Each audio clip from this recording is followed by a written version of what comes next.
इंसाफ होगा, शफाफ होगा, मजदूर अब खुशहाल होगा। तालीम सस्ती भी आम होगी, किसान भी अब खुशहाल होगा। रंगीले आई मेहनत रफ्तान की, जग देगा मिसाले पाकिस्तान की। बदल रही है तकदीर पाकिस्तान की, बदल रही है तकदीर पाकिस्तान की।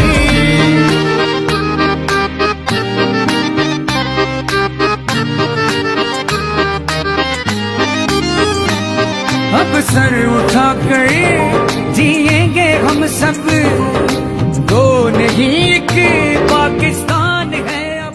وطن مینده په دې خاور مینده په دې جبه مینده نو دا غمینه په وجه باندې چې ما په یو نظم لیکلی دا غینه بس یو بن دوت ډالۍ کما او دوت په بلنه ورکوم چې خان فضل حکیم وای انصاف دی کور په کور وشي.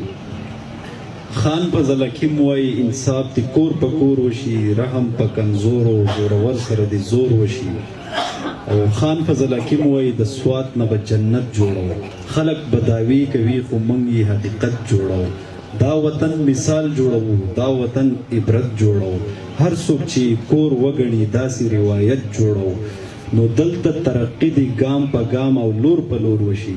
او خادم سوات وایي چې انصاف دی کور په کور وشي. ستاسو د لاسونو په پرتله کې ډېر چیرمن انټي د ګرافیک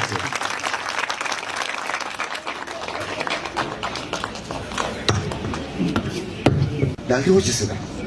که ته چین ته لاړ شې په چین باندې کښېنې نو په کور کې دننه د هغو په کور کې دننه انډسټري ده، بهر نو په کور کې دننه د هغو انډسټري ده. ښځه به ناست دی، خاوند به یې ناست دي، بچي به یې ناست دي، ټول به راغونډ شي کمره کې. هلکه څه جوړ کړو؟ راشه د نبې یو شی جوړ کړه. بس هغه جوړی به دومره دغه شي چې زموږ ملک ته راځي، سعودي عرب ته راځي، امریکې ته ځي، یعنې جاپان د څومره مخکې هلته روان دی. د هغې وجه دا ده چې دا ټیکنیکل کې هغه دومره مخکې لاړل چې نن زموږ داسې یو کور هم نشته. دلته درته زه به د سوات خبره کوم چې پای کې د چینه یو پرزه نشته، هر کور کې شته که نشته. دا ولې د هغو کم محنت چې وکړو مطلب زموږ کومه کور ته چینه یو پرزه راورسوله. د ګیس پرزې جوړوي، د ماشومانو د لبې پرزې جوړوي. زه ته چې څومره او زموږ نه ګوره پیسې ګټو، په دې کې شک نشته.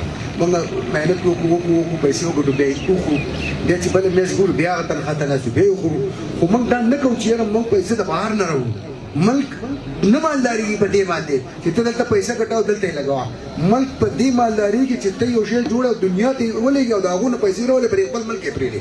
دا ملک په بره لاړې شي. که کله د دې ملک نه ته پیسه وباسې بهر ته یې دی نو دا ملک ته خواری. نن ملک ته وګوره زموږ څه حالات دي. غریب د ځمکې تل ته کوزېږي، مالداره بره ځي، درمیانه سایز غریب کېږي. درمیانه سایز ګورم تباه کېږي، رور را روان کېږي.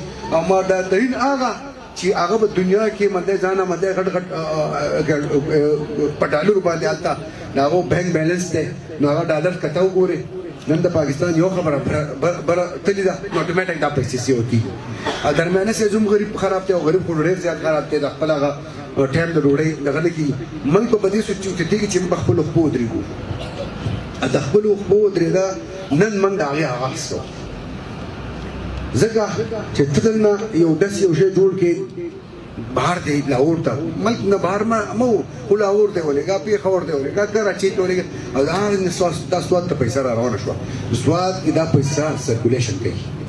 چې سرکولیشن کوي دا چورلي نو سوات کاروبار رو ښه کېږي، هر سړی ورسره اوچتېږي. که فرض کړو د سوات نه پیسې وځي نو دا ټول سواتیانو سره کته راکوېږي. دغه شان د ملک مثال دی چې د ملک نه پیسې وځي. الحمدلله تاسو ګورئ زموږ عمران خان یو ملک ته لاړ شي، بل ملک ته لاړ شي، سعودي عرب ته وګوره، تاسو به ټي وي اورئ چې یو $1 یو راکړ بل راکړ. عالم کې په دنیا کې دوه ملکونه په اسلام په لا اله الا الله او د اسلام قلعه ده. کم دي؟ یو سعودي عرب دی، یو پاکستان دی.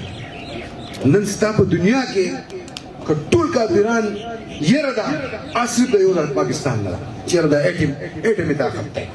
د مسلمانانو ټول دنیا کې یو ملک چې اټمي طاقت وسره دا پاکستان دی.